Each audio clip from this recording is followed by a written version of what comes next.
Audio Jungle. नमस्कार, प्रणाम। हम रामेश्वर रुद्रपुरी, खबर रुद्रपुर से। प्रत्युष चैलेंजर का टीम बनल लइका और लइकी वर्ग में कबड्डी का विजेता। रउआ लोगन के बता दी कि 4 दिवसीय प्रेरणा पर्व का प्रतियोगिता प्रत्युष विहार विद्यालय में चल रहल बा, जौना में तीसरका दिन के खेल में कबड्डी, चेस, तीरंदाजी, एयर पिस्टल शूटिंग और आर्ट एंड क्राफ्टिंग का प्रतियोगिता भइल रहे। कबड्डी बालक वर्ग में प्रत्युष चैलेंजर का टीम विजेता व प्रत्युष टाइम्स की टीम उप विजेता बनल रहे। ओइजा लड़की लोगन में भी प्रत्युष चैलेंजर का टीम विजेता व प्रत्युष क्वींस का टीम उप विजेता बनल। जूनियर वर्ग में प्रत्युष 7 स्टार का टीम विजेता व प्रत्युष सुपर स्टार का टीम उप विजेता रहे।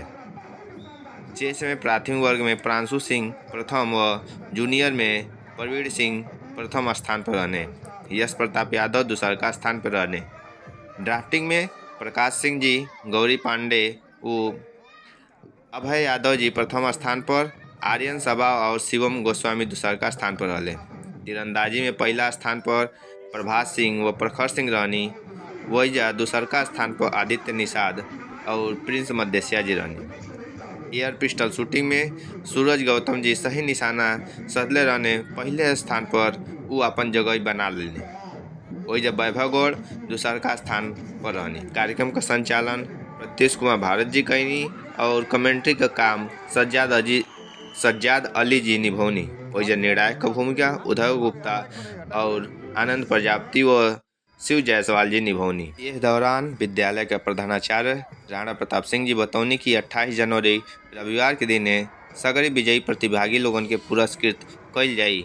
इस दौरान रंगारंग सांस्कृतिक कार्यक्रम का भी प्रस्तुति हुई, जौना में विद्यालय के नन्ना मुन्ना लइका लोगन के द्वारा सीता स्वयंवर का सजीव मंचन कइल जाई।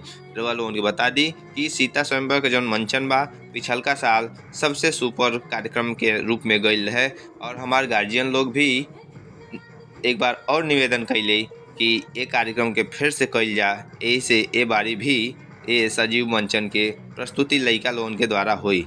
संगे संगे दूर दूर से आइल अतिथि लोग कलाकार भी अपन अपन जलवा बिखेरी। Audio Jungle.